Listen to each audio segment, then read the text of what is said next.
ဟုတ်ကဲ့ပါဒီနေ့တော့သတင်းဗီဒီယိုလေးတစ်ခုတင်ဆက်ပေးကြပါမယ်အားလုံးပဲမင်္ဂလာပါ Audio ဘိုင် Quiz or Channel ကနေကြိုဆိုလိုက်ပါတယ်နေကြီးနားမြို့မှာမြို့သမီးတူနေကင်းကြောင်တောင်စိုက်ကယ်လူခံရတဲ့သတင်းလေးနဲ့အရင်ဆုံးတင်ဆက်ပေးကြပါမယ်ကချင်ပြည်နယ်မြစ်ကြီးနားမြို့သစ်ရက်ကွက်ရာပြည့်ဈေးရှိမှာအမျိုးသမီးတူစိုက်ကယ်လူရက်ခံရပါတယ်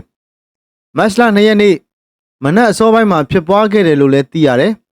စိုက်ကယ်စီးလာတဲ့မျိုးသမီးတဦးကိုနောက်ကလိုက်လာတဲ့စိုက်ကယ်စီးမျိုးသား2ဦးကရက်တန့်စေခဲ့ပြီး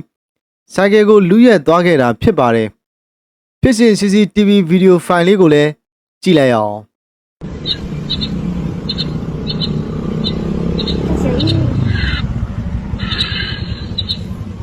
这更快点，唱歌。ဟုတ်ကဲ့ပါနောက်ထပ်သတင်းတစ်ခုအနေနဲ့တာချီလိတ်ကသတင်းလေးကိုလည်းတင်ဆက်ပေးကြပါမယ်ဗျာတာချီလိတ်မှာရှိတဲ့ကုံစုံဆိုင်တစ်ခုကိုကိုရင်ဆောင်အမျိုးသမီးပါဝင်အမျိုးသမီး2ဦးကဝင်ရောက်အလစ်တုတ်ခဲ့တဲ့ဖြစ်စဉ်လေးဖြစ်ပွားခဲ့ပါတယ်အဲ့ဒီအမျိုးသမီး2ဦးကိုချက်ချင်းဆိုသလိုပဲလိုက်လံဖမ်းဆီးခဲ့တဲ့နေရာမှာဖမ်းဆီးမိခဲ့တယ်လို့သိရပါတယ်ဟုတ်ကဲ့ပါဖြစ်စဉ်ဗီဒီယိုဖိုင်လေးတွေတက်လာတာကိုလည်းဖွင့်ပြလိုက်ပါတယ်ဟယ်လိုဒါကတော့မနေ့ကကျမဆိုင်မှာခိုးသွားတဲ့မိန်းမ2ယောက်ပါသူတို့အမြင်တတိထားကြပါမနေ့ကကျမကိုမိုးကုံစုံဆိုင်မှာဆိုင်မှာရောင်းနေတဲ့ကလေးမလေးကိုအထဲမှာပစ္စည်းယူမယ်ဆိုပြီးအဲ့ဘိုက်ကြီးတဲ့ကအထဲကိုဝင်ခေါ်သွားပါတယ်နောက်တစ်ယောက်က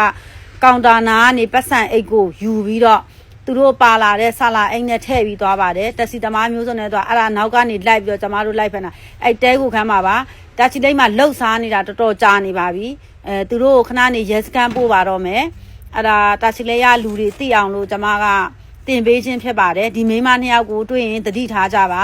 တာချီလိမ့်မှာအမျိုးမျိုးလှည့်ပတ်ပြီးတော့လိန်စားနေတဲ့မိန်းမ2ယောက်ပါအဲ့ဘိုက်ကြီးတဲ့တယောက်ကအရက်ရှိရှိနဲ့ခဏလေးအတွင်းပဲဖြစ်သွားတာနော်9မိနစ်တောင်မကြာ9မိနစ်တောင်ကြာဆိုင်မှာရှိတဲ့ကလေးမလေးကိုအထဲမှာအေးအေးလူချင်းနဲ့ဆိုပြီးတော့အတင်းအထဲမှာခေါ်ပြီးဟိုဟာဒီဟာနဲ့ကင်ပြီးပြတယ်တယောက်ကအာယုံပြောင်းပြီးခေါ်သွားတယ်ကြံတဲ့တယောက်ကအရှိမရှိတဲ့အိတ်ကိုသူ့မှာပါလာတဲ့အိတ်နဲ့ထည့်သွားတယ်ခဏနေကျရင် CCTV မှာတက်လာတဲ့ပုံတွေကိုကျွန်မတင်ပေးပါမယ်ရှင်ဟုတ်ကဲ့ပါအခုချိန်မှာတော့၎င်းမျိုးသမီး2ဦးဟာရဲစခန်းသို့ရောက်ရှိသွားပြီလို့သိရပါတယ်ဟုတ်ကဲ့ပါအဆုံးထိလိုက်ပါကြည့်ရှုခဲ့တဲ့အတွက်ကျေးဇူးတင်ပါတယ်ဗျာကျေးဇူးတင်ပါတယ်အသိပညာဘုဒ္ဓရစရာအကြောင်းအရာတွေနဲ့စိတ်ဝင်စားဖွယ်ရာသတင်းအချက်အလက်တွေကိုဖတ်ပြပေးမဲ့ Audio ဘိုင် Quiz ပါ